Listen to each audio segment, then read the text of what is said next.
Welcome to the Colorful Clipboard, where we discuss the building blocks of making dough in childcare. I'm Kate. And I'm Carrie. Welcome back to Colorful Clipboard. Carrie and I are so excited that you have joined us today. It has been a very interesting week for us, and so we are sure it's been an interesting week for you. And so we are going to just take that as kind of a place to start this week, which is, are you ready for something to happen to you? Is your program ready if you break a leg, break an ankle, if you're out sick? Maybe you just need a mental health day or several. Maybe you need a mental health week because everything that's going on in your personal life has decided to dump itself into your work life and you are a little overwhelmed. So, Carrie, what is probably the very first thing that somebody needs to think about in prepping for an emergency in their program? But really the emergency is now that the director is, laid up. Okay, well, given my current position as we're recording this, laying in bed because I have broken my tibia, which apparently is, the strongest bone in your body is in your leg, but it is not your tibia. It is, I picked the wrong bone to stress by running around chasing a 9-year-old. I would say making sure that you can get around your office if you're in a wheelchair or you're using a scooter, because rugs are not conducive to moving around when you're using a mobility aid. And a lot of times I'm a piler. And so if you're a piler and any of your piles are not on furniture and are instead next to your furniture, this is a significant problem to your mobility aid. Or reaching down from your mobility aid to pick something up off of that pile is going to be a problem if your printer is not up high. Also not helpful if you have broken your leg. That's probably not what you were going for, but that's what I've been dealing with this week. Okay. So let's back up for the first 24 to 48 hours. So hopefully as a director, you have somebody on staff who can be in charge when you're not there, right? So I would say probably the very first thing is to make sure somebody on staff knows they're in charge if you're out or running late or you have a car accident, a car befuddle, you blow a tire. Yep. So this is my third broken bone since I entered the early childhood field. And the first one was an arm. And I never know that I've broken bones. I never know. I go hours and then people are like, perhaps you should see a doctor. So in that case, I did have somebody who was my assistant director. And I said, Elizabeth, you're in charge. I'm going home. I'm leaving. I'm going to go to the doctor. I'm reachable by the phone if you need me. Okay. So the very first thing, obviously, is, have somebody who knows they're in charge. And especially nowadays with technology, right? You're never more than a phone call away, but somebody still needs to have the ability to check your calendar, because as a director, you often have tours and parent meetings and teacher meetings, and there are things that are going to have to be done on a specific day. So we are currently talking to you guys in March. And so let's just say that you have to do payroll. If payroll is due on Wednesday and this happens to you on a Tuesday, do you have a backup for all your systems? And again, if you don't have somebody who you've trained how to do the payroll, hopefully you have set up your standard operating procedures and written it down. So this is my message to you from your future.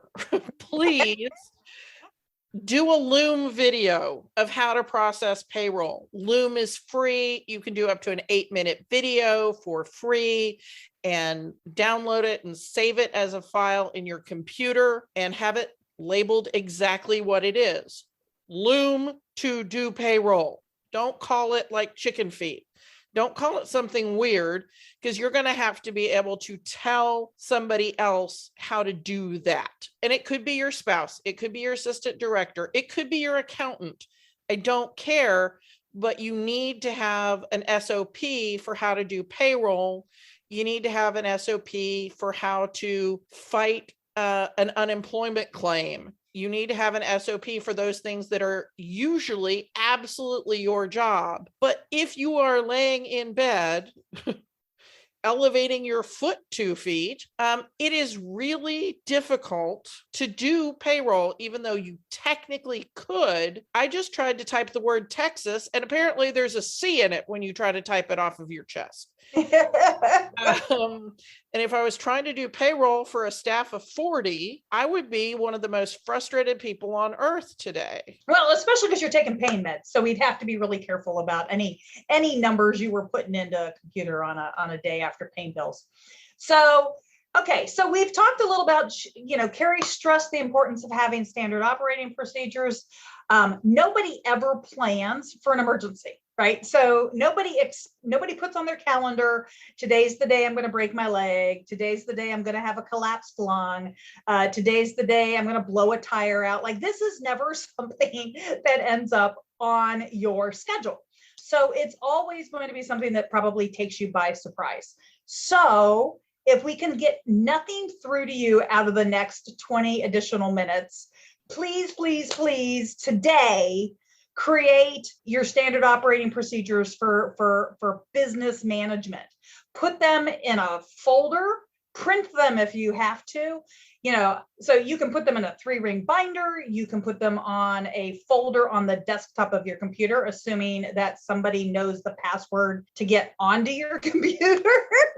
Because if instead of a broken bone, it's that you were expecting to get back home from a weekend trip and you are snowed in a place, you may not have cell coverage. You may not, if you're snowed in, there's going to be other problems. Or maybe you slipped into a coma because you were tired of work. I don't know. There's lots of reasons that you may not be able to be in verbal communication with someone else. And there needs to be something that's the equivalent of in emergency break glass. Absolutely, absolutely. So even if it's on your phone, but if your phone requires a thumbprint, that doesn't work. If it's on your computer, but your computer requires a password and nobody knows what it is, that doesn't work. Okay, so I'm all about confidentiality and securing your information. I mean, I don't want you to have your file folders just readily available to any staff, but you need to have somebody who you trust who has that ability. And if for some reason that person has left your program, they're on vacation, is there a number 3? Is there somebody who knows where to find these details? And again, Carrie mentioned it could be a spouse, it could be somebody that works for you, it could be your accountant.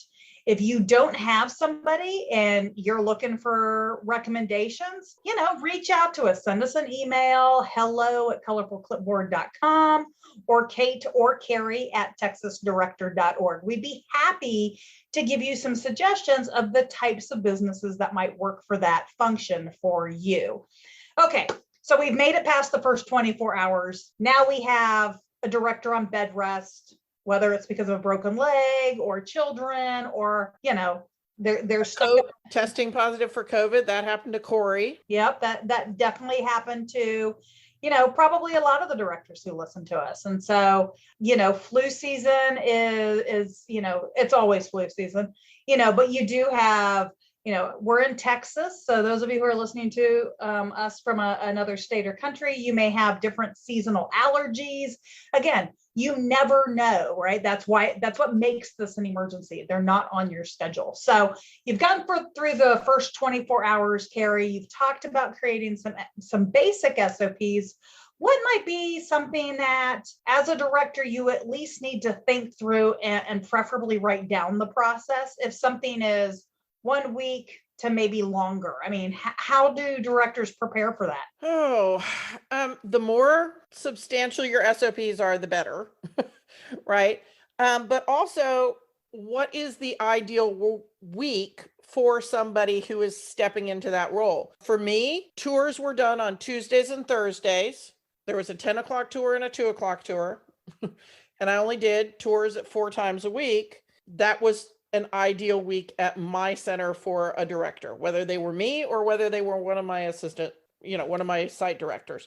How often do they need to walk through the school? What are the things that have to get done every day and every week? But I think another thing is thinking through ahead of time, who could step up into that role, or is there a place where I can hire a substitute director? That's something Kate has done a number of times and has way more fun doing than I do. I have a hard time with the substitute directing, but Kate likes doing it. And there are people all over the country who you can hire as a substitute director for short term, because maybe the reason that you are in a situation where you can't go into the office is you're 23 weeks pregnant, and that should mean you have almost 5 months to arrange for your maternity leave. But you have a child who is like, no, thank you. I would like to come now, which means you're either on bed rest or you're having a preterm delivery, and then you've got a preterm baby. And a preterm baby cannot come to the child care center. So, if that's your issue, then you have started to think through, what am I going to do when I'm on maternity leave? Probably, because most people know that they're pregnant before they get to 23 weeks and go into labor. But not everybody. There are so many different options as to what could go wrong. I feel like I'm now just brainstorming every reason why a director can't come into the center. But I think another thing to do in this thinking ahead is there someone who I could call in as a substitute director? Okay, so Carrie's not doing an advertisement for me. I just want to make that clear.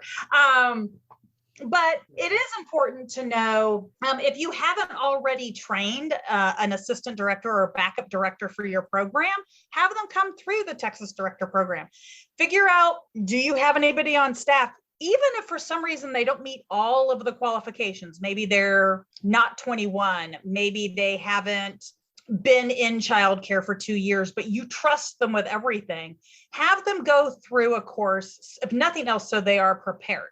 So yes, Carrie listed a true list of all of the potential scenarios, but what I would like to do is just run you through some basics in your own that are really truly things that you don't really think about, right? So we talked about something like payroll, and Carrie talked about even tours of the center, but let's talk about something even more basic. How do you get the groceries? Who buys them? Who places them? Who the hell pays for them? Excuse me. But do you have a company credit card? Who's on the company credit card? Who writes the check? I'm sure that the groceries for your center are not something that most of your staff can put on their own personal debit or credit card. So this has to be something you think about today. I mean, I'm not trying to totally freak you out, but if you don't already have this, then I'm going to freak you out a little. Okay. So, absolutely think through, and I do mean the basics. I'm talking about keeping the lights on, are the utilities on auto pay, or do you physically write a check every month? Well, if you physically write a check, where does the bill go? I mean, are you a program that uses a mailbox? Is that PO box key on your keychain? If it's on your keychain and you are in Minnesota, nobody can get to the PO box, and again, I know that we have directors who don't like online, they don't like automated, their spouses, their accountant. Okay, I get all of that, but you have to think through that one time there's a scenario where nobody can get to your mail. Nobody has access to your checkbook. Like, what do you do? Like, do you really want to get a call from your temporary assistant director that says, I don't know what to do, the electricity's off, or hey, we got the little flag from the electricity company that it's going to be turned off tomorrow, and you're stuck with a broken leg in the middle of the deepest, darkest, Wisconsin in the winter. That would not be fun for anybody. But even if you're not stuck in there, I mean, you could be stuck in Florida because of airline strikes. I mean, you just never know where you're going to end up, when, where, why, but you have to make sure that you've prepared for the how. And so definitely think through, how do bills get paid? How do we get groceries? Who does the groceries? Where does it go? What about materials for lessons and lesson plans? If you happen to be the person who does the lesson planning, do you have a backup? Do you have a truly kind of an oh shit? Do you have an oh shit curriculum? Okay, so do you have something that you're gone for a couple of days, and in this box has something for every classroom, all of the materials, everything everybody needs? I don't know. This may not be something you've ever thought about. And for a lot of us, it is. I mean, yes, Carrie and I can come up with lots of examples. And, truth be told, a big chunk of those are real life, personal ailments. And they might be us, but they're also, again, we've been helping directors run their centers for 20 years. So we have heard all kinds of things, people who got stuck in other countries because they were on a visit. We've had, if you want us to brainstorm 50 different reasons why a director is not at the center and can't be for more than a day or two, we can do that for you. But that's not really the purpose. The purpose is more, let's stop and think about how we can today help you prepare so that when this happens, you are prepared. Everybody has gotten much better about having plans for if there's a lot of illness or if there's an outbreak of something, right? Which was something Kate and I were advocating people to have plans for back in the dark ages of the early 2000s, before we had, the swine flu and the bird flu and all of the other pandemics we've had, because nobody paid attention to them. But this is another type of emergency preparedness. Licensing says you have to have emergency preparedness for a lockdown drill and for a fire drill. We're saying you also need to have emergency preparedness for a director drill. I mean, we could probably do our own late night show that includes something like the top 50 reasons why your boss didn't show up to work. But we don't need to do that. Hopefully we have made it clear to you that there are plenty of reasons that you need to figure out: payroll, utilities, getting food, taking care of your staff, communicating with parents. Again, I love cell phones, I love apps, but what happens if, again, you're gone and all that stuff was on an app and you are someplace that doesn't have electricity?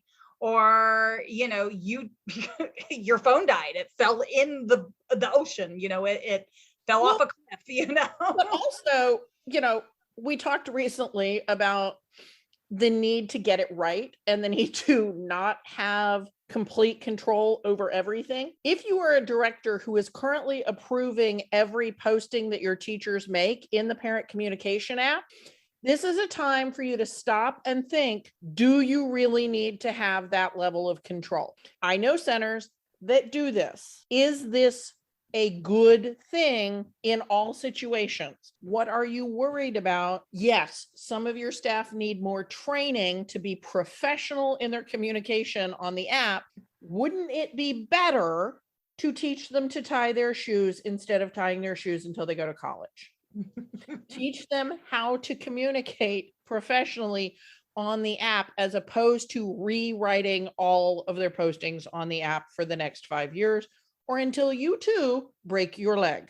Okay, sorry. Part of it is, yes, what are the things that you do need to have be your monkey most of the time, but also stop and think about, are there monkeys that you control that you don't need to control and will be unable to if you're on bed rest, if you're unable to get to your center, or one of the other 20 different examples we've given you, right? What are there monkeys that you're controlling that are just going to have to be dropped if you are not able to be there because they're a monkey that another person's not going to have the willingness to do? Absolutely. So anything else that we need to make sure that we include in our director emergency preparedness plan that you can think of right off the top? So I'm going to go back to the accessibility of your building to somebody who has a short-term or a long-term physical disability. because one of my mentors she was temporarily a paraplegic because of an injury, and her office was on the second floor of the building and there was no elevator. That did not work out well for them. Are there elements, I have another friend who his retina has detached 3 times in the last 6 months. Is there a way for you to deal with those types of impairments that might be short-term, they might be long-term, of somebody who has lost vision, lost mobility, maybe they're have some temporarily damage to their hearing because they, the children in their center have managed to get an ear infection and not treat it, and so have a ruptured eardrum. Think through the accessibility elements of your job, because you can be a director and be someone with very limited vision or very limited hearing if there are things in place. So if you are temporarily limited in vision or temporarily mobility impaired, how can your job get done? Is your office going to work for you if that happens? So that's the only other thing I would say is look at your ADA compliance. Basically, are you doing things to make sure that your building is getting more and more accessible to people with disabilities every year? Absolutely. Well, hopefully everybody, we have given you a lovely Monday morning action plan, and we will get started and we will see you next week. Send us an email. Let us know if you have anything to add. Again, hello@colorfulclipboard.com, and let me know if you want to add something to our list. Thank you so much. See you next week. Thank you for listening to Colorful Clipboards. Connect with us on social media @Colorful Clipboard, or send us an email to hello@colorfulclipboards. Send us your voicemail with your own questions and stories. If you want to keep learning with us, visit Texas Director, where we continue to have seminars, licensing, programs, and more. This show has been made by me, Carrie Casey, and Kate Young, with assistance from Hallie Casey and Marie Young. If you learned something today, share the show.